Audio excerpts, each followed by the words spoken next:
in childhood. Like, we, Christmases, I mean, like Halloween. Oh my God, we were spoiled. We were spoiled. I mean, like, every occasion it was either, that's what I speak about, because I'm writing a book as well. So I speak about, I call it hair bows and holidays, because every holiday we would get our hair done. At Easter we were dressed up. We have so many pictures of us like we were like little dolls to my mom and my grandmother. What about those days though when you were missing your mom? Oh, it was hard. It's hard to look at pictures, and when it comes time to celebrate, I still have to get into that mood, because I remember our first Christmas without her. That was just, I didn't want to leave my room. And it was like we had everything we wanted, because Walmart that's where she worked. They gave us anything that we wanted. It was just coming out, and it was like, you know, we opened our gifts, and it was just like still an emptiness of she's not here, because she was like, the kids are up, let's cook cookies, let's do.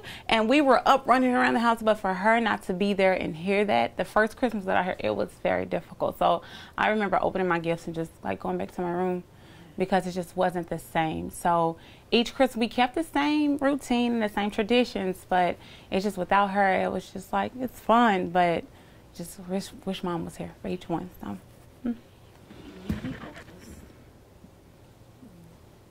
Does your memory differ from your sister's? Yes, because I was the one that was more responsible. So I remember when we came out, I was planning Marsha's hair, and my mom was like, "I'll do her hair. You know, watch out. We're gonna go to the store." So as I was doing her ponytail, mom stepped in. So we're doing what children do, fighting over the front seat.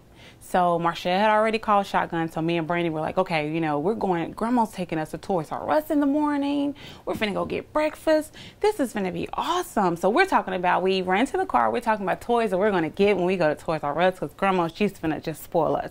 So as we're sitting in the car, we see my mom and my middle sister walk outside.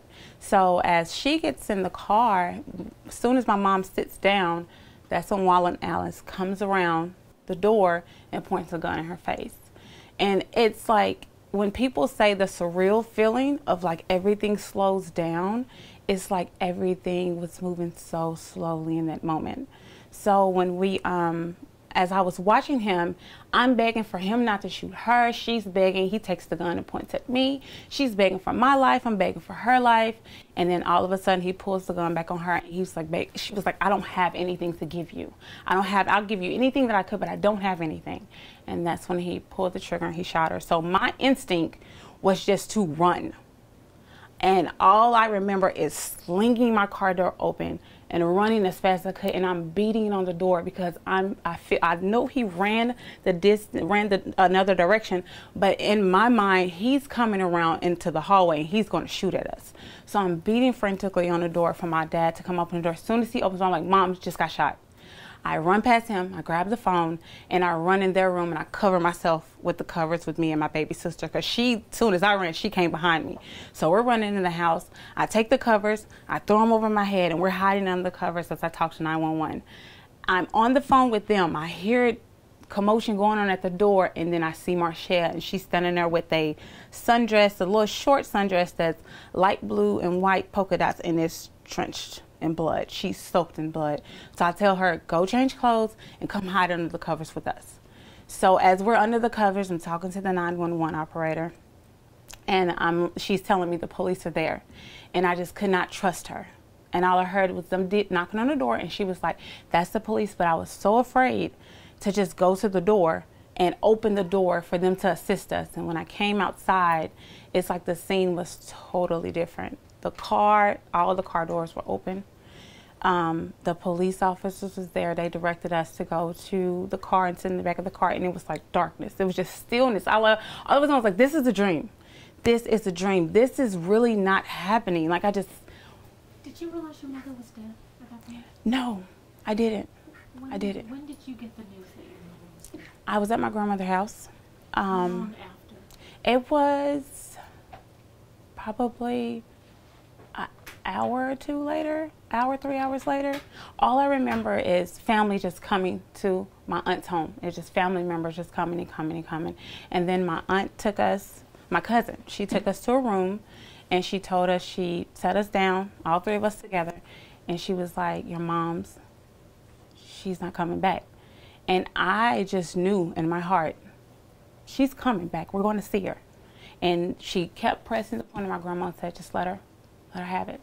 And I just knew in my heart, we're going to the hospital, we're going to see her. So from the time of her death to the time of her funeral, I was in denial. I did not believe she was gone until I seen her in that box. And the reason why I'm wearing lavender is because she wore lavender.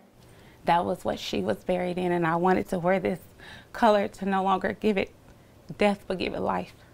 So that was my purpose of wearing this today, was to give this color another life, because I looked at it as something that was bad for so long that I wanted to take it back and take back that power and say, no, I'm going to have power over this. And this is not what's going to happen. But it was so hard to accept the fact that she wasn't there until I seen her laying there in her casket. And to look at that, it was just numbing. I was just numb. I was an 11-year-old child that was just numb at the, like I just was with my mom. How is she gone? So it was hard to receive that. It was hard for me to receive that. So I just kind of went in. I went inward, and I just stayed to myself.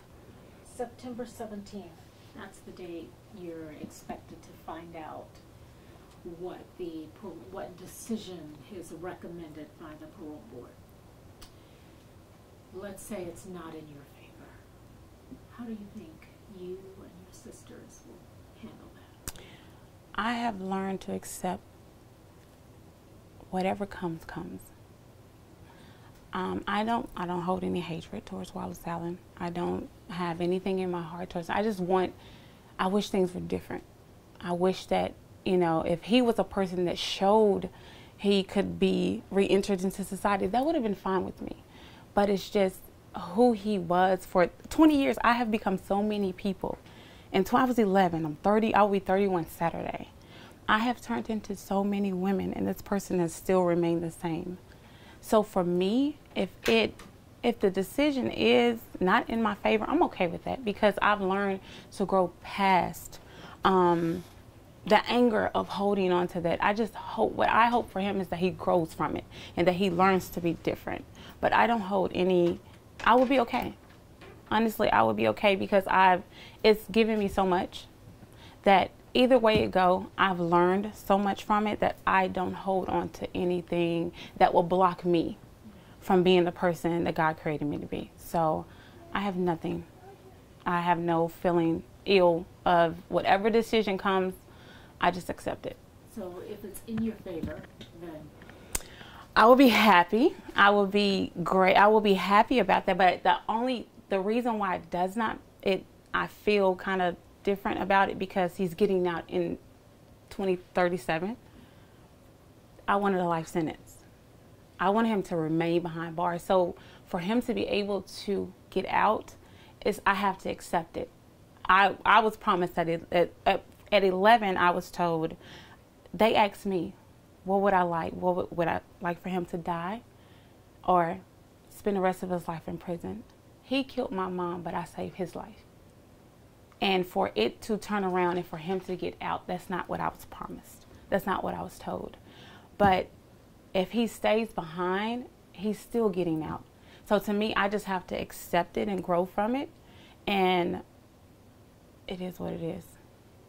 It is what it is at this point, because he's not doing what originally was intended, and that was to serve a life sentence completely, with us not having to rehash this thing all over again. That I didn't want to relive this again. So it's like, either way go, I have to accept him being parole denied, but he'll be out in 20. That's a guarantee. They let us know that that's a guarantee. And it's just like, that's heartbreaking, but there's nothing that I can do. I feel just the same way. I feel helpless. There's nothing I can do. So yeah. You have children? Yes. How old are your children? I have a 12-year-old son and a 10-year-old daughter. So they're kind of right smack dab in the middle of this 11, magical age of 11. Looking at your children and knowing what you went through around their age, does that have an effect on you? Yes. When I took my son to junior high school for the first time, I was starting in junior high school when I was 11, and I had to hold back tears as I walked him through the hallway because that was something my mother didn't get a chance to do with me. So being with him, I was so overwhelmed because I know that going forward after they pass 11, every experience that I have with them will be brand new to me. And it will be me creating it for my daughter to give to her daughter, and for my son to give to his son or his daughter. Those will be brand new moments, but I didn't get to feel what it's like for my mom to be present on the first day of me starting a brand new journey, new friends, new school, like everything is totally different. And I remember my 7th grade year of standing there and I see all my friends and I'm happy and I'm waving at them, but I also see them with their parents. And as I stood there, my hair, cute, my aunt just did my hair, brand new outfit, I still feel empty, and I held my head down like, I don't think I want to do this anymore. And my aunt noticed my demeanor had changed from happy to sad, and she asked me, she said, if you don't want to go to school on the first day, you don't have to. And I told her I have to do this because I know this is the first step of me doing things on my own. So I had to go through those doors and look back like I'm a big girl and I can do it. I'll push through this and I can do it. But being with him on his first day, it was hard because it was just, I'm walking with you, holding your hand, meeting your teachers, learning their names. And that was something that I just so look forward to. So it was hard. Is there anything that you want to say that I have not asked you? Let's see, I have a book coming out. I'm writing a book. I have an amazing husband who has helped me tremendously with oh my goodness, everything that I've been through. He's made, I call it my queen key. It's like he held it and unlocked all these qualities within me. And it's just amazing to see the growth of us and our children and everything we've been through. And I just wish that my mom was here to see when I gave birth to my son for the first time. And all the moments, like they were saying when we were in the parole hearing, all the moments that we had, they're missed because it's like we enjoy them, but it's like, oh, if my mom could have held my baby for the first time, if she could have came to their first birthday, if she would have spoiled them, if she could have just been present when I met my husband and I introduced him to her and got her approval of how she felt about him, it would have just, those moments, I think about that all the time. It's just her meeting my husband, her meeting my children, her coming where we stay.